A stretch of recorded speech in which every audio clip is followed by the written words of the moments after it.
Okay, hello, we're live. Welcome to another exciting edition of the Art Turf Football Podcast, College Edition. Michelle, how are you doing today? Doing pretty good, fairly mitten, as they would say. Miss Sonia will be joining us as soon as she gets home from work. We like to be safe, so I told her no calling in on your phone while you're driving. Once you get home, get in the house. She'll probably get mugged by her dog, and she'll need a minute to settle in, and then she will jump in here with us. Hello, Stephen and Big Red. Stephen says we need some waiting room music. I'll have to talk to our show producer, Sonia, and find out when she sets it up if we can get y'all some music to listen to while you're waiting for us to go live. I think When that we're would be good. scheduled. I think that would be fun as well. A lot of big games this past weekend, Michelle, and I think one of the things that we have talked about in some way every week is that we didn't like the rankings when the season first started, but we knew with time and with games they would settle out, and the teams that were good you would see would stay and would move up, and the teams that were not, like a Texas or a Penn State that we thought were way overrated, would drop out. I think this weekend we saw maybe the last big weekend for that kind of a thing. I think that, I think this past weekend showed us a lot of stuff. It showed us who are the pretenders. It showed us who's for real. And I think we talked last week about a lot of the teams moving, not worrying about because they're extended the playoffs, not worrying about whether you got a loss or not, because one loss is just going to move everybody around. They're going to, you'll still be able to move up because even if you're ranked second or third or fourth or eighth or ninth, someone in between that top 10 is going to lose. That's just the way it's been going. And so far, Yep. that's just how it's happening. So, you have three or maybe five teams that are in the top 10 or top 25 that are undefeated, Yep. and everybody else has at least one or two losses. So, Yep. it's not the end all or be all if you lose a game. It's just when you lose them and how you lose them is going to Yes. affect you in the polls. Yeah, completely agree. 1, 2, and 3 in both polls are undefeated. Ohio State, Indiana, and Texas A&M. Nice to see A&M up that high. At number 7, Georgia Tech is 7-0.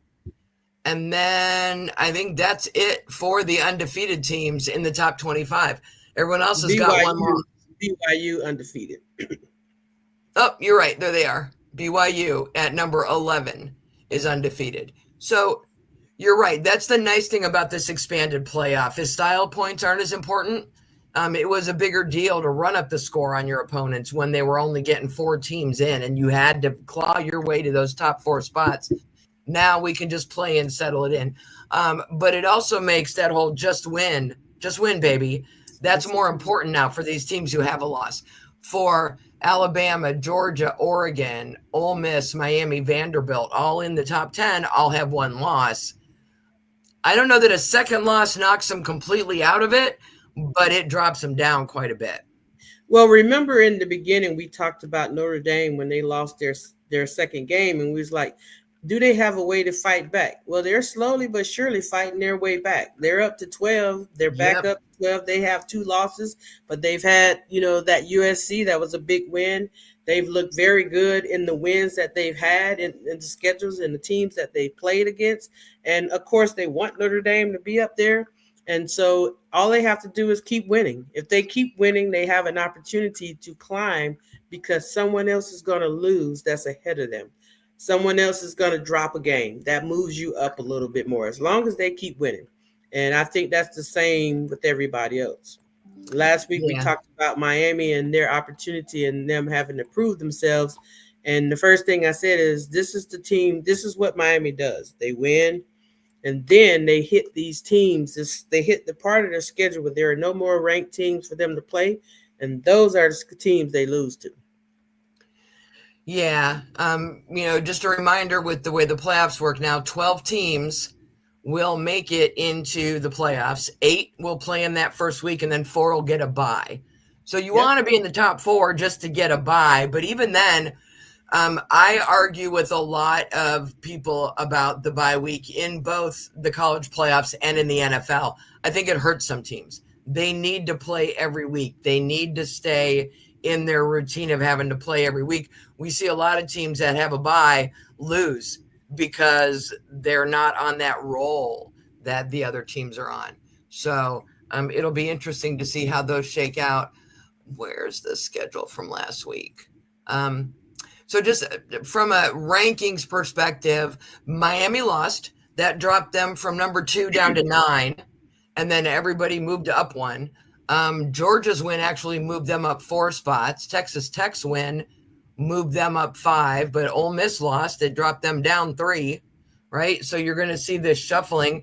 Notre Dame is right on the cusp now at 5-2, and they cannot afford to lose another game, and they could win out and still drop out of the top 12 because you've got BYU, Vanderbilt. Oh, they're in the top 12. You've got Oklahoma, Texas Tech, Missouri, Virginia. They've only got 1 loss, and they've got some ranked teams on their schedule still. So they may have what the voters consider a more quality win that'll move them up over Notre Dame. So sitting at 12 and just winning for them isn't enough, right? It's not enough. The thing is you got 5 SEC teams in the top 10. Yeah.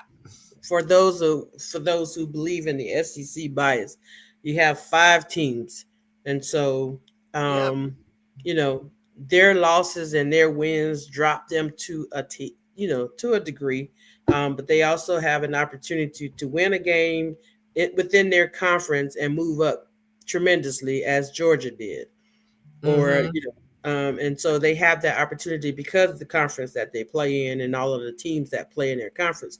Whereas Notre Dame is not in a conference, so that may or may not hurt them, but the legacy of Notre Dame helps them.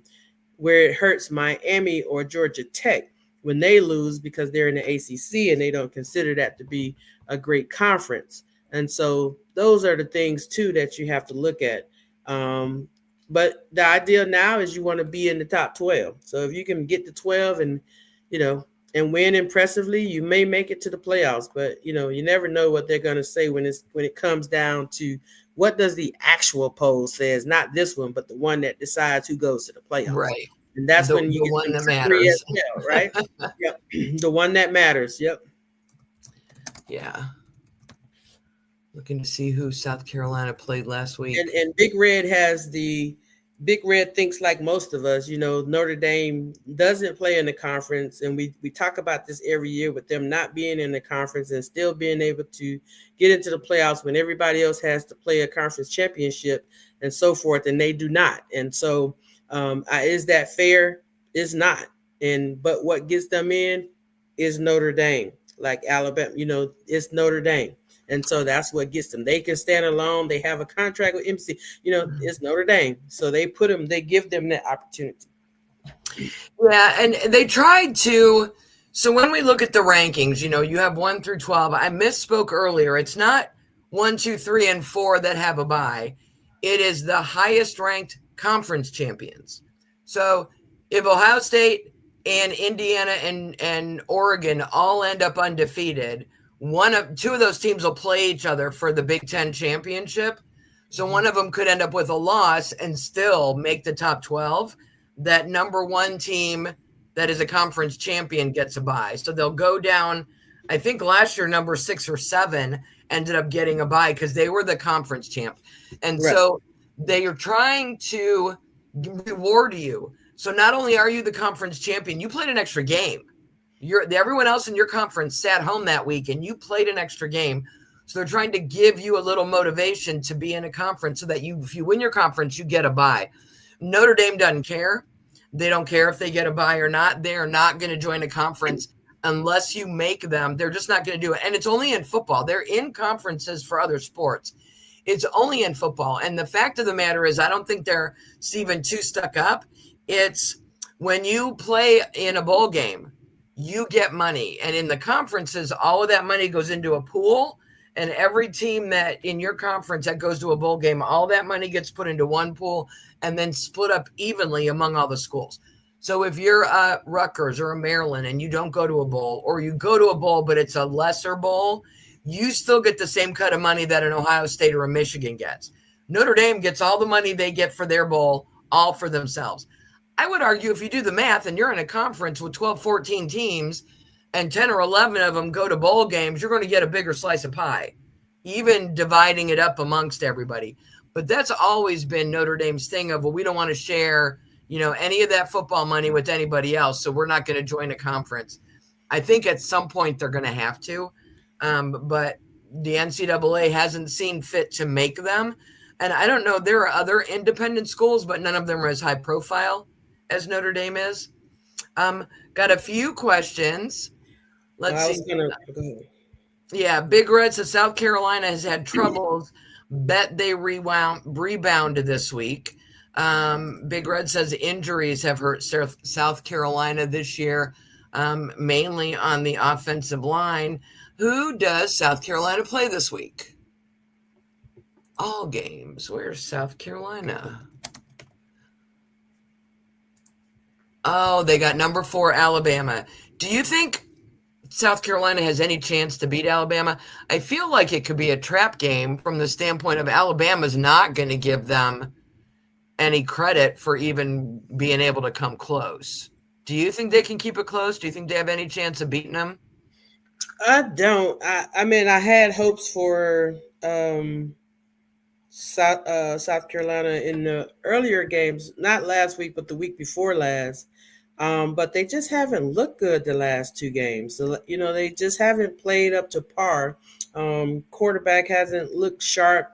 They just haven't played like they need. On the other hand, Alabama looks a lot better. They've been playing a lot better than they started the season. And they appear to be getting stronger as the season goes. So I don't think that this is a game, but you never know. It's the SEC. You never know. But I can't see them upsetting Alabama in this one. Yeah. Alabama's Alabama's a prime example of a team who had an early loss and they've had plenty of time to rebound from it. They're just trucking along. They're coming in at number 4 at 6-1. So they're just gonna keep moving and keep winning. I think Miss Sonia is here with us. Hello, Miss Sonia. Hi, Kate. Hi, Michelle. Hey. Big Red wants to know, is Georgia Tech versus Syracuse a trap game? Could be. Oh, that Syracuse has already put somebody on their heels. So, that would be a great upset. That would be a big game for Syracuse, and it's a possibility. It is a possibility, but man, Georgia Tech looks really good. I was so happy they weren't on Miami's schedule. I didn't know what to do, but it doesn't even seem to happen. But yeah, that Syracuse game. Syracuse beat Clemson a few weeks ago, 34-21. And then lost to Duke 38-3. So any given Saturday, right? But literally, they're capable. They're very capable, but you gotta, Georgia Tech's got to do their work. They got to take them seriously. I could call it a trap game from the standpoint of they might be easy to overlook, but I don't think Georgia Tech is a team that does that. I think their coach keeps them focused on the game, and he's not going to let them look past them to whatever's coming up next. Syracuse has lost their last 3 games, so they're due for a win, but this would be a tremendous upset for them if that's something that they can pull off. I don't know. Yep. Where are they playing that game? At Georgia Tech, I believe. Oh, yep, they are. It's in Atlanta. In Georgia. In Georgia. And then Big Red says Clemson is on a bye, but that could be good for them to figure out their receiver room with the loss of Wesco and his neck injury for the rest of the season. And that's also the kind of injury that can get in the head of other players, where now you got to worry, are they playing scared? Are they playing nervous? Are they afraid of, getting hit like that and having that kind of an injury? So, yeah, I agree. I think this was a good time for Clemson to have a bye week. so they can just mentally and emotionally cleanse. Yes, bring themselves back. Yeah. So one of the things we talked about, Sonia, was really just reiterating something that the three of us ladies have been saying since week one, is there were an awful lot of overrated teams, and we knew just to give them time. They'd play the games and it would settle, and everything would settle out. And we saw a lot of settling this weekend. And I think now, you've only got 5-6 teams left that are undefeated. You got a lot of one-loss teams. Those 2-loss teams are fighting for their lives, and they may win out like a Notre Dame. Notre Dame sitting at 12. They could win out and still drop down as these other teams like Oklahoma. Oklahoma, I think they're for real. I think every game they play shows that, and they could easily start moving up as they continue to win and pass up other teams that are winning because they're playing different opponents. Agree. I think that Oklahoma, like I said, I still like them. I like their quarterback. They play some tough ball. They just, it's a rivalry game, and you can't really count anything in a rivalry game. But, I like them, and this is going to be a good game coming up for them. But I think they are putting themselves in a very good position to be able to win out and make the playoff. Lisa's joining us. Georgia Tech, in my opinion, will be in the ACC championship game.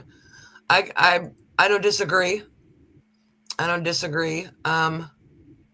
Michelle, you want to weigh? You think they're going to end up with Miami in that championship game?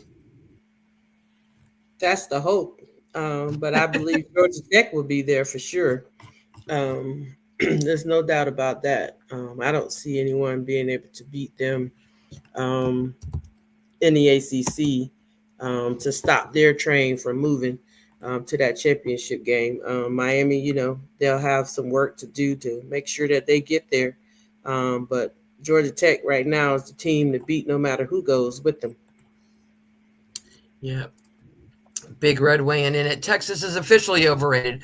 I think Texas and Penn State are the two teams that we thought were overrated from the beginning. I think with Penn State, Drew Aller being hurts.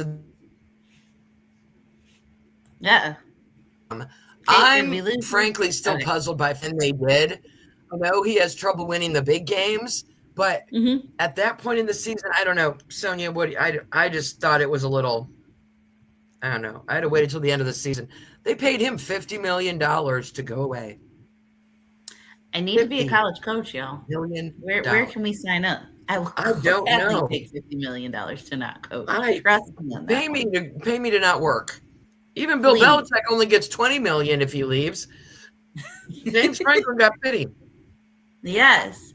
No, Penn State has always been kind of, I've never understood why they ever got ranked so high outside of that 1 year that they've had. I mean, they've not been bad, but they don't think they've been number 2 and number 3 good, And so, them getting exposed the way they have, yeah. Texas, because Big Red says Texas is officially overrated. I don't think that they were ever overrated. I think that expectations in this case, I think expectations exceeded them, and Arch is not, I think, who they thought they were. So does that make them overrated or overestimated? Yeah, he could get there if they don't break him, but that was just my feeling. He hadn't started an away game, and you're going to roll off the season week 1 in Columbus at the Shoe playing the Buckeyes, and you're going to rate him number 1. He had 4 starts last year in home games.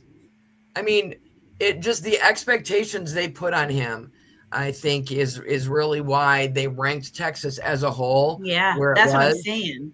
Yeah, and they got an awakening. But that's, again, the fun thing about the rankings in the season and the playoffs being 12 teams.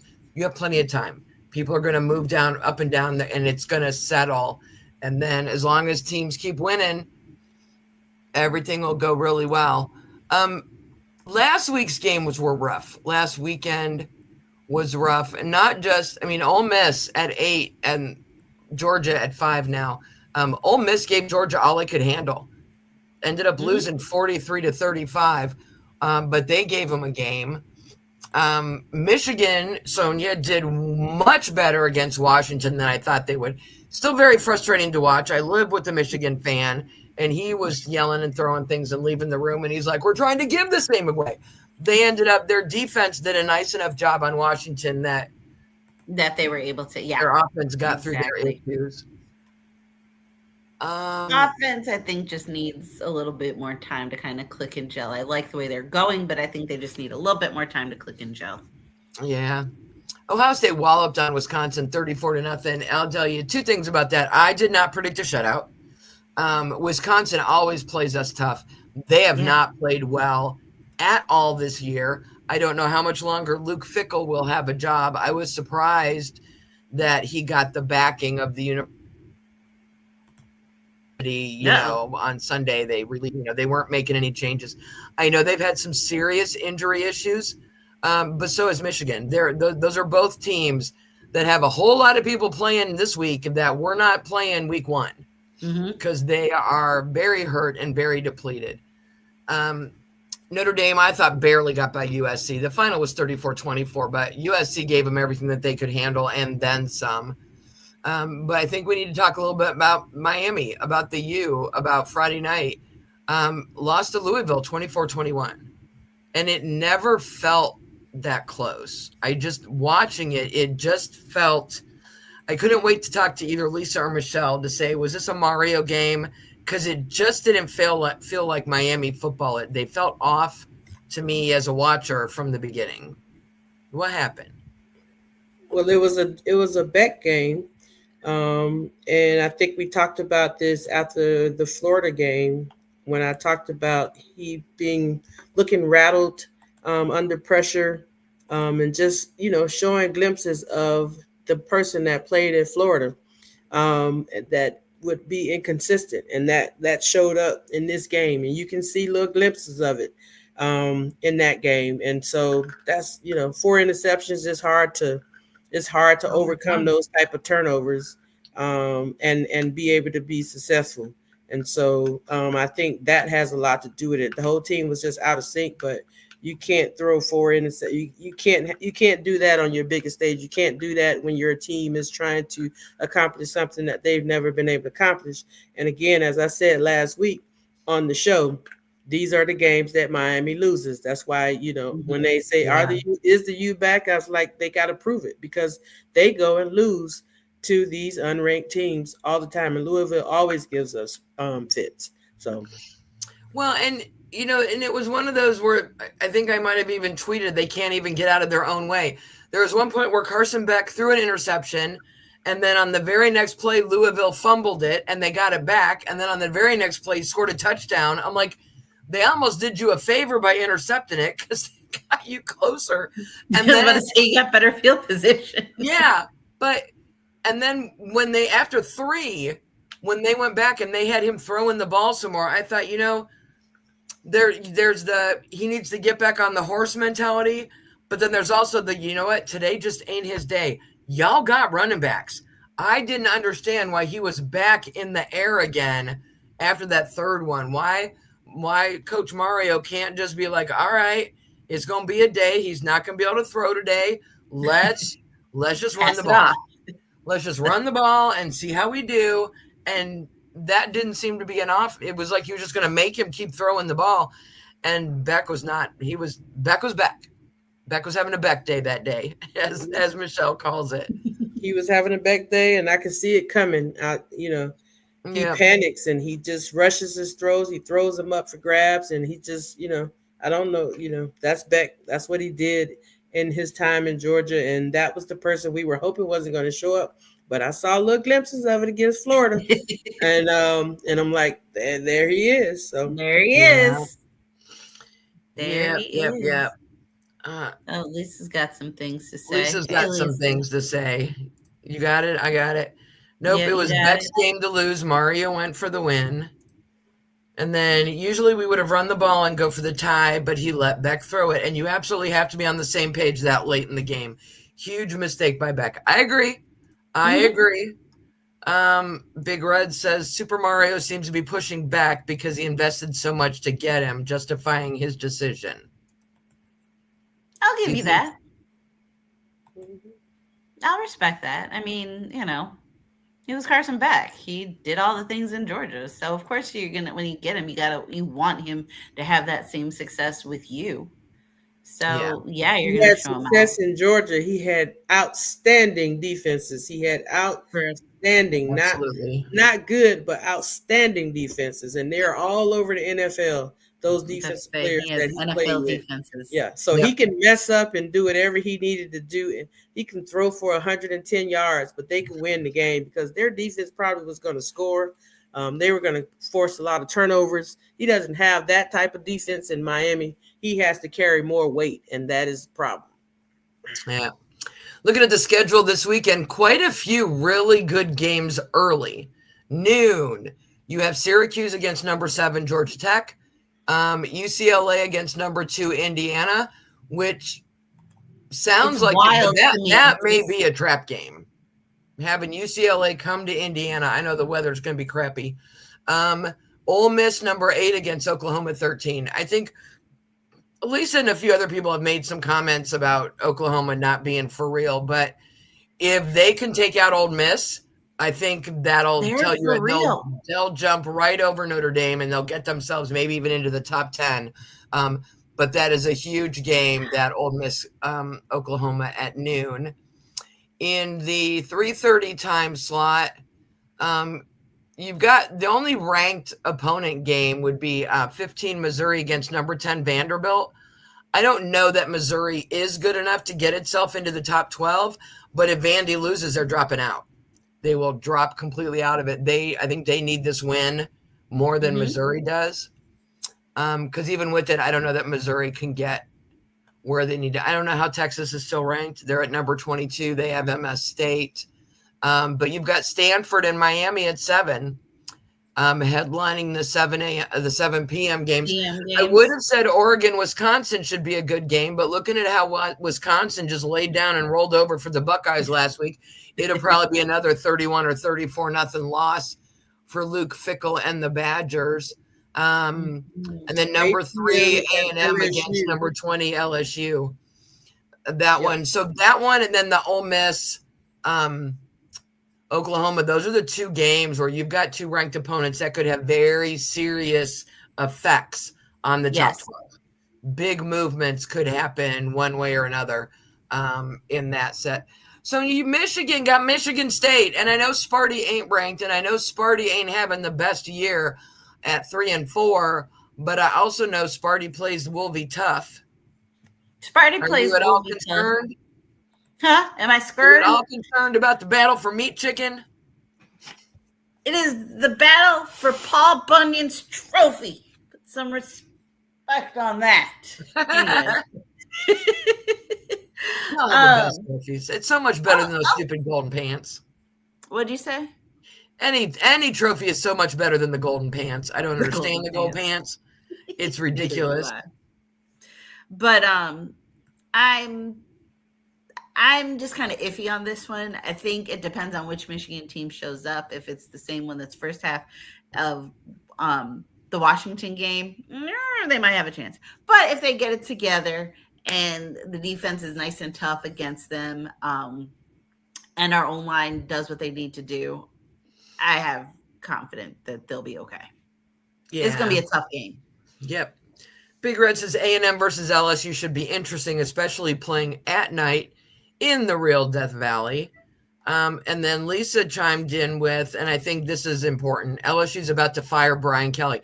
This game determines his future because they are not happy with him, with only being ranked at 20, with not even being considered a contender in their division or anything else. He needs to find a way to beat the number 3 team, Texas A&M. Or I don't know that they would fire him mid-season, but he would be gone at the end of the year because there are expectations. There are a lot of schools, LSU, Alabama, Clemson, even Miami, where the fans and the supporters have expectations. And if those are not met, I was leading the charge to fire Ryan Day after we lost to Michigan for the I don't know how many time in a row. Like, I don't care that he's undefeated in the Big Ten otherwise. I don't care that we won a national championship. I didn't agree how with well that, he's Kate. done. He cannot keep losing to Michigan. It's not okay. It's It not is okay. Just win the championship, I baby. know. You play to win the game. And it's lovely that we have a national championship, but my national championship shirt with all my games that I won on it still has a loss to Michigan. Like, it's, you know, So what I'm just saying? win, just beat Michigan and lose the Just rest. beat Then Michigan. you guys will be happy. But there are Oh, expectations, right? So There's a question. Big Red, Mm-hmm.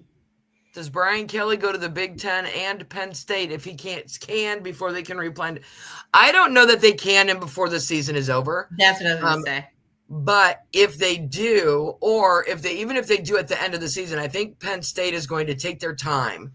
They have an interim guy in there now. They're going to take their time. They're going to do the search. They're going to do all the things to find somebody.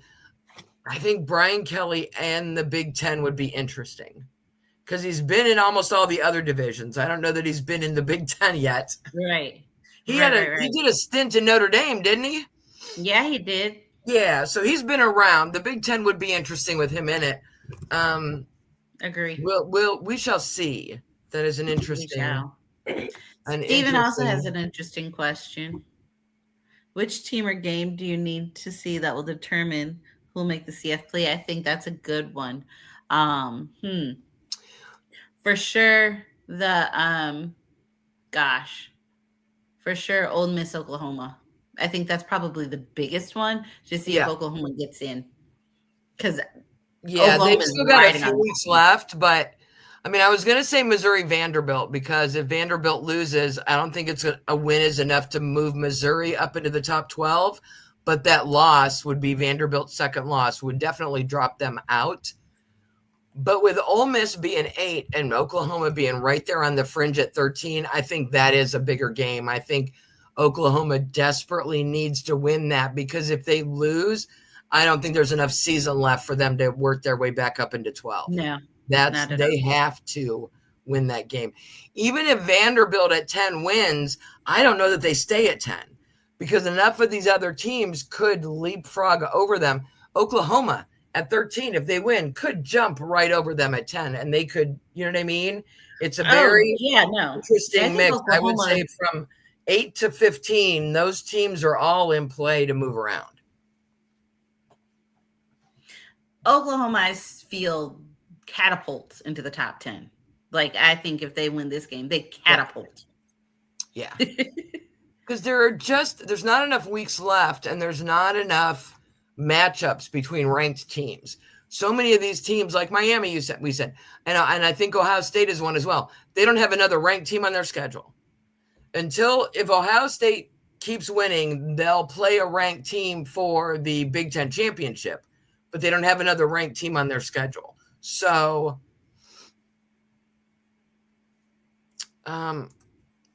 would a loss to Mizzou hurt Vandy more or a loss at the end of the year to Tennessee? I think either one hurts them. Vandy cannot lose another game. And even winning, even if they win out, I don't know if their quality wins will keep them where they're at. Who is your dark horse? I might have to wait another week. Who is your dark horse on who will make the SFP? Ooh. I mean, I'm looking at maybe 11 to, I don't know that Tennessee at 17, if there's enough time. Notre Dame. So let's limit it to this. For the number 12 spot, if everybody wins out, the number 12 spot right now is Notre Dame with 2 losses. If everybody wins out, you've got Notre Dame, Oklahoma, Texas Tech, Missouri, Virginia, Tennessee. Which one of them do you think ends up in 12? Virginia. That's my dark horse. That's they have been steadily moving up. That's what I'm saying. Virginia is probably the better of the teams. But my dark horse is, let's just say, I'm going to lie and say it's Cincinnati. How about that? Ooh. All the way from 21, all the way up, all the way up. Nothing I'm can stop us. We're all the way up. All the way. Bearcats. I'm gonna throw it just to throw it in there. I'm gonna pick LSU. I think if they can do something this weekend, they got a chance at moving up there. Next week we'll have a better idea. For me, this Ole Miss Oklahoma game is huge. I think it defines Oklahoma's season. But if I say Oklahoma, I don't consider them a dark horse. I think somebody like Virginia or a Cincinnati or an LSU, I think people have written them Oklahoma off. can't be a dark horse because they were ranked up in the top. Yep. Top. Yeah, I agree. So I think we'll confer again next week. Right now we're saying Virginia, LSU, or Cincinnati. And honestly, LSU is technically not even a dark horse, too. I mean, because they were number 4 at one point. So, but as we saw how those preseason rankings went. True. Lisa agrees with Virginia. Tennessee isn't ready. I agree. I'll go here. Big Red. Here's a wild theory. What if UNC cans Belichick and then picks up a bye and then fires Brian Kelly? Dude, there's too many moving pieces to that.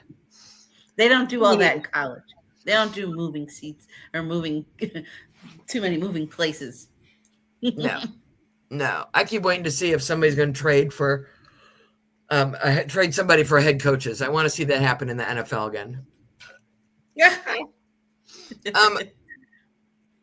In last year when we were doing this, we tried to focus on some of the different conferences, and we really haven't done that a lot this year. And I kind of wanted to just talk Big Ten a little bit today because we talk SEC a lot. We've talked ACC. We talk Big Ten in general with Indiana and Ohio State, Oregon all being ranked. But there are a lot more teams in the Big Ten now. I think it's the big, 16? Big 8,972. 13, 14, 15, 16, 17, 18. 18, the big 18 because we got a lot of those Pac-10 schools.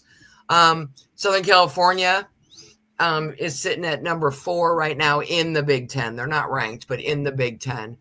So you've got Indiana and Ohio State undefeated 4-0 in conference, 7-0 in regular. Oregon is 3-1 in conference, 6-1 overall.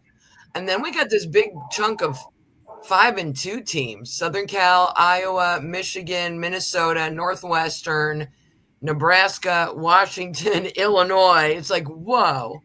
UCLA is 3-4, and that's why I mentioned it being sort of a trap. I think that's who Michigan has this week, isn't it?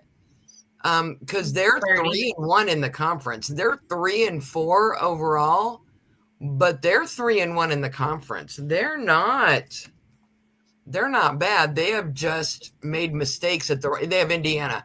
They have just made mistakes at the wrong time.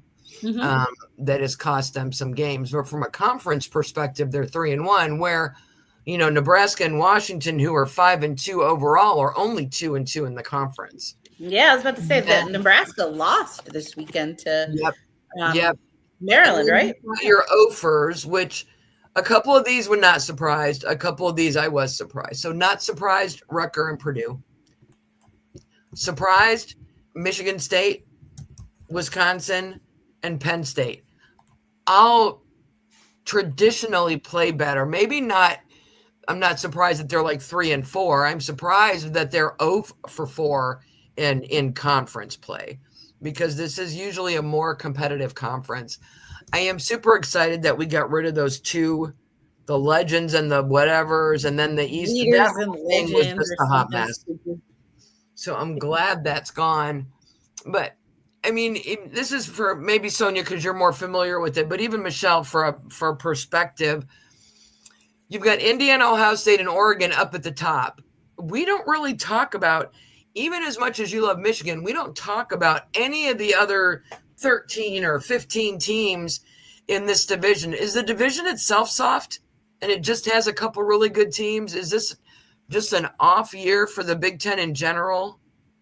Because it feels... Yeah. It just feels like there's too many teams, and we've just focused on those. On just those few, but it's kind of a softer conference. I mean, no fault of its own, I don't think. I mean, they have teams that are good in certain aspects. You know, you think of your Iowa defense, your Iowa tight end, you, and all that good stuff. Yeah. But overall, I feel it's a softer conference. I don't think that let's put it this way, I don't think they've done any favors by making themselves a bigger conference. I don't think it really doesn't do too much. I mean, they are the new Pac-12 partially, and Yeah. when you look past Ohio State and Indiana, the next teams are your Pac-12 teams Yep. that have come in and sort of taken the shine away from Michigan and Iowa and Minnesota, because and Nebraska hasn't done much, lately, in there, and so they just have then you throw in, and Penn State's not doing anything, right? So those are your main schools for that conference. Those Pac-12 teams have come in and kind of taken over and taken their shine. They don't have the top 2 spots, but they have most of the spots. When you look at the top 10 in the conference, or you just look at the standings in the conference in the top 10, those are all the Pac-12 schools. You got Oregon, you got USC, you got UCLA. So it's not the Illinois started out pretty good. Remember, they were ranked and and then they started losing. Yeah. And they're still 5-2, but their 2 losses were both in conference. We have 8 teams that are 5-2, but it doesn't feel like that's good enough. It's not.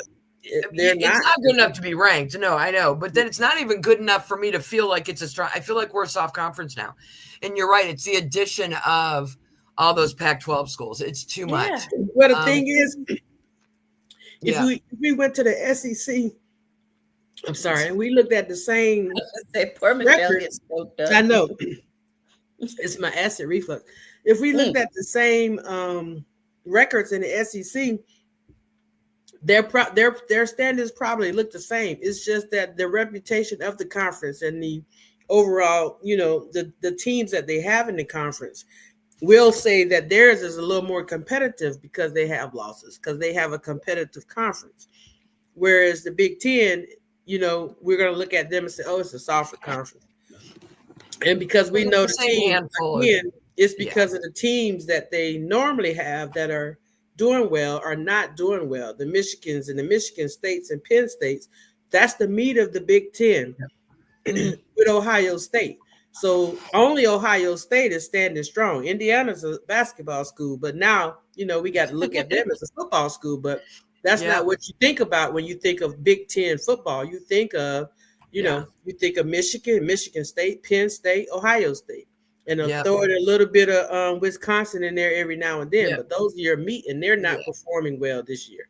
So that brings the entire conference down. Yeah, we got 2 at 7-0, 1 at 6-1, and then 8 at 5-2. Look at the SEC. They got 1 at 7-0, 1, 2, 3, 4, 5, 6 at 6-1, and then 3 at 5-2. So our 5-2s are their 6-1s. And it's one game, but it feels different. So, and I don't know why people, Sonia, you probably know the same people I do that get so offended when they say the Big Ten Conference is soft. And I'm like, I can't argue. We have the same couple that are right at the top. Yeah, and then there's everybody else. It is what it is. It is, and I always have Big Ten pride. Not gonna lie, but I mean, you're right. It is a little soft. It's not. It's not what it used to be. Yeah, DuBois00 is a new listener or a new commenter on the show. Outside of Ohio State, Oregon, and now Indiana, they don't have the athletes to keep up with the SEC. Nobody takes the rest of the team seriously. I'll agree with the second part of that, but I don't know that we don't have the athletes to keep up with the SEC. I think they do a very good job of recruiting. I think, your last 2 national champions came from the Big Ten. So recruiting isn't an issue. We've got some really good coaches. I think it hurt the conference in general when Jim Harbaugh left and went to the NFL. Agreed. because I think there are kids who get recruited who want to play at a program that will get them drafted into the NFL, right? Mhm. And I would have more faith in Michigan if I was going to go be coached by Jim Harbaugh than somebody else, because Jim has relations with the NFL. He's got experience. You know what I Yes. mean? So it's a job interview where you're interviewing your boss and you want exposure. You want, and Ohio State gets that. Now that Indiana's winning, Indiana's getting that. Oregon's always gotten that. The Ducks with the uniforms, they get the primetime games. They get all the scouts that go to their games. You want to get drafted, you don't go to Iowa unless you play tight end. You don't go to Nebraska or Minnesota unless you're a lineman. You can go to Ohio State or Michigan at any position, and you're going to get looked at. So I don't think they have trouble recruiting. So I don't know that it's an athletes. I don't know that it's competing with the SEC for talent. I think there is some weather plays into it. Although, frankly, at this point in the year, the fact that we haven't had a snow game, so much for weather being a factor. I mean, the weather's been great. We're in almost at the end of October. Weather's been fine. So I just don't know that if I'm a 5-star recruit and I have a choice between an SEC school and a Big Ten school, I'm probably leaning towards the coach. And historically, the position I play, do they get drafted? If I'm a wide receiver, I'm going to Ohio State. If I'm a running back, I'm going to Alabama. Like, I think different schools have a better draft track record at certain positions. And I think that's where people are thinking now. It's about money at the end of the day for them. So, and Lisa brings it up as we always do. Even with the NIL, now recruiting is going to take a backseat for a lot of teens. It is. It's going to be, where can I make the most money? Just saw a lawsuit, a temporary restraining order. I think it was in the state of Ohio. A kid is suing the state of Ohio because he wants to make NIL money in high school and not lose his eligibility. And the Ohio Athletic Association said no. And his mom took them to court, and there's now a restraining order. And the state's looking at making it legal for high school kids. And I'm like, no. That crosses the line for me. Now you're making those kids, now I already worry if they're getting an education or not in college, but I feel like you're over 18, that's your choice. If you want to go to class and pay attention and get a degree, that's on you. I don't know that I want to make that the choice of a 16-year-old or a 15-year-old, but I don't know. Any final thoughts today, ladies? I think we're all in agreement. This Ole Miss Oklahoma game is going to be big. Agree. A big one. It's going to be a good one. That's at noon. And then there are maybe a couple trap games. Quite a few ranked opponent with unranked teams with an unranked opponent. So hopefully they will all come prepared to play. Georgia Tech, I'm talking to you. Ohio State, I'm talking to you. Indiana, I'm talking to you. Georgia Tech, pay attention. Yep. Talking to you. Yep, exactly. But no, good games this weekend. Hey, Big Red, I'm calling an upset. Let's call our shot right now. Calling the upset. South Carolina over Alabama. There you go. Let's do it. Okay, you heard it here. You didn't hear me say it, but you heard it here. Oh, Michelle, final thoughts for a wacky Wednesday.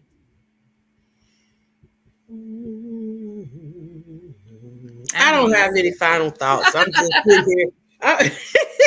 I'm thinking about what kind of music Dana can put in the waiting room for the guys. Yes, Sonia. The commenters asked for we come on. That's what I'm sitting here thinking about.